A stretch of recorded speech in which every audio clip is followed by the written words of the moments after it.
Hello friends, welcome to my channel. প্রতিদিনের মতো আজও তোমাদের সামনে নিয়ে চলে এলাম একটি নতুন ডেলি ব্লগ ভিডিও নিয়ে। তো তোমরা সকলে কেমন আছো অবশ্যই কমেন্ট করে জানাবে। আর তোমাদের ভালোবাসাতে আমি অনেক অনেক ভালো আছি। তো আজকে ছিল মহালয়া, ঘুম থেকে উঠে গেছি সকালবেলাতেই, কিন্তু আগের মতো আর সেই টিভি চালিয়ে মহালয়াটা দেখা হয় না। আগে সেই ছোট্টবেলাতে ওয়েট করে থাকতাম, সে ভোর কখন হবে 4টে বাজবে, আর ঘুম ঘুম চোখে বসে বসে মহালয়া দেখতাম। মহালয়ার পর হাতে গোনা আর মাত্র কয়েকটা দিন পুজো চলে আসলো বলে।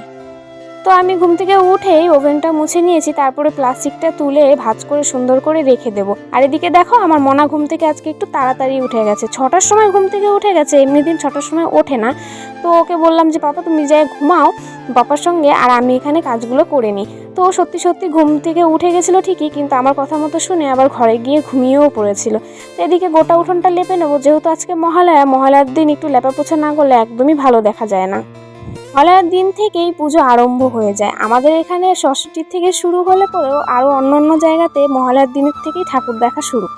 এদিকে বেলা হয়ে যাবে বলে একটু তাড়াহুড়োর মধ্যে দিয়ে কাজগুলো করার চেষ্টা করছিলাম। যেহেতু বাড়িতে আমি একা, আমার শাশুড়ি মা একটুখানি বাইরে আছে, হসপিটালে আছে, তো ওই জন্য আর কি একা একা গোটাটা সামলাতে হবে বলেই সকালবেলা ঘুম থেকে উঠে একটু তাড়াতাড়ির মধ্যে দিয়ে কাজগুলো করার চেষ্টা করছিলাম। তো তারপরে আমি উঠোনটা তো লেপে নিয়েছি, এদিকে আকাশের অবস্থাটাও তেমন একটা ঠিক লাগছিল না বলে আরও তাড়াহুড়োর মধ্যে দিয়ে কাজগুলো করার চেষ্টা করছিলাম। তো এদিকে রান্নাঘরটাও আমি মুছে নিয়েছি, আর সব কিছু একটু ধোয়া মোছা সকালবেলাতে বেশি থাকে। তারপরে তো আজকে মহালয়ার দিন একটু লেপা পোছা ধোয়া মোছা থাকবেই।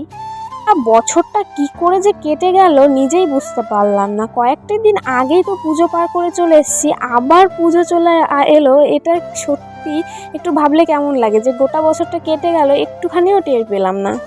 কথা দিয়ে যে দেখতে দেখতে দিনগুলো চলে যাচ্ছে, মাসগুলো চলে যাচ্ছে, বছরগুলো চলে যাচ্ছে। সত্যি ঘরটা মুছতে পারিনি, ঘরের মধ্যে যেহেতু বাইক ছিল তো ওই জন্যই বারান্দাটা মুছে সিঁড়ির সমস্ত কিছুটা মুছে নিলাম, কারণ ঘরের মধ্যে বাইক আছে, বাইকের জন্য ঘরটা মুছতে পারিনি, সেটার কাজটা পরেই করে নেব।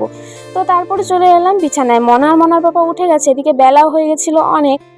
বাসি কাজগুলো সারতেই বেলা হয়ে গেছিলো। তো তারপরে ঘরের মধ্যে চলে এসেছি, ওরা দুজন যেহেতু উঠে গেছে তো ওই জন্য বিছানাটা আগে তুলে নেব।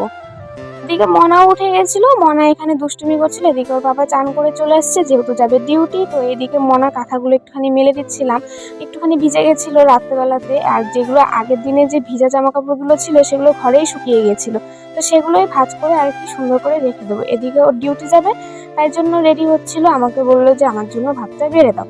তো আমি এখানে কাজগুলো কমপ্লিট করে তারপরে যাবো ভাত বাড়তে। এদিকে হচ্ছে ও রেডি হয়ে গেছে প্রায়, আর একটুখানি আছে। আর এদিকে পাপা বললো আমাকে একটুখানি গালটা ধরো। ও নিজেকে না সত্যি কি বলবো, এই পাপার সাথে যদি মজা করি ও নিজে সিরিয়াসলি হয়ে যায়। তো এদিকে দেখো রান্না বান্না কমপ্লিট করে নিয়েছিলাম অফ ক্যামেরায়। তো রান্না করেছিলাম বেগুন ভাজি, পটল ভাজি, শাক, ডাল, একটু নিরামিষই করেছিলাম। তো এদিকে দেখো পাপা খেতে বসছে, কিন্তু ঠিক মতো শান্তি মতো খেতেও দিচ্ছিল না, এত দুষ্টুমি করছিল। তারপরে ও সাইডে এসে বলল যে মা আমাকে একটু ভিডিও করো। যে খেলনাটা ছিল সেটা ভেঙে চুরে সারে সর্বনাশ করে ছেড়েছে মেয়ে। তারপরে চলে এলাম ঘরটা মুছতে। মহালয়ার দিন ঘর তো আগে মোছা হয়নি, কেননা ঘরের মধ্যে বাইক ছিল, তার জন্য এই ঘরটা মুছতে পারিনি। তো সবার লাস্টে ঘরটায় আর কি মুছলাম, কারণ বাইকটা বের যতক্ষণ না করবে ততক্ষণ তো আর ঘরে আমি ঢুকতেই পারছিলাম না। তো যাই হোক, আকাশের অবস্থাটা বললাম যে খারাপ ছিল, এত বৃষ্টি হচ্ছিল, দুপুরবেলাতে এত বৃষ্টি হয়েছে। আর এদিকে মনা দেখো মোটরের পাইপ দিয়ে জলগুলো দিচ্ছিল। তো তারপরে ওকে চান করিয়ে নিয়ে চলে এলাম। এখন বাজে প্রায় 12:30 1টা। তো ওকে চান করানোর টাইম হয়ে গেছিলো, এদিকে ওর খিদেও পেয়ে গেছিলো আর কান্নাও করছিলো একটুখানি। তো ওর খিদে পেয়ে গেলে পরে সত্যি অনেক বিরক্ত করে। তো খাওয়ার জন্য রেডি, এখানে বসে গেছে। এখন মনাকে খাবার খাওয়াবো, খাবার খাইয়ে ঘুম পাড়িয়ে দেবো। তো ওখানে মনা ঘুমিয়ে গেছে, আমি যাবো এখন চান করতে। তো চান করে চলে এসেছি ফাইনালি। তো এখন যেগুলো অনেক জামা কাপড়গুলো ছিল সেগুলো সব কেচে ধুয়ে তারপর এখানে মেলে দিচ্ছি। অনেক জামা কাপড় ছিল, প্রতিদিন আমার ধোয়া কাচা থাকে। এদিকে বাবা গেছিল ইসলামপুরে হসপিটালে একটুখানি ভাত দিতে, যেহেতু আমার ননদ ভর্তি আছে। তো ভাতটা দিয়ে বাবা চলে এসছে। এদিকে আমি ফুলগুলো তুলে নিচ্ছি, এখন দিয়ে দেবো পুজো। এখন বসে গেছি পুজো দিতে। তো আমার পুজো দেওয়া প্রায় কমপ্লিট। তো আমার এই ছোট ডেলি ব্লগগুলো তোমাদের কেমন লাগে অবশ্যই কমেন্ট করে জানাবে। আজকের মতো এখানে টাটা, দেখা হবে নেক্সট ভিডিওতে, বাই বাই।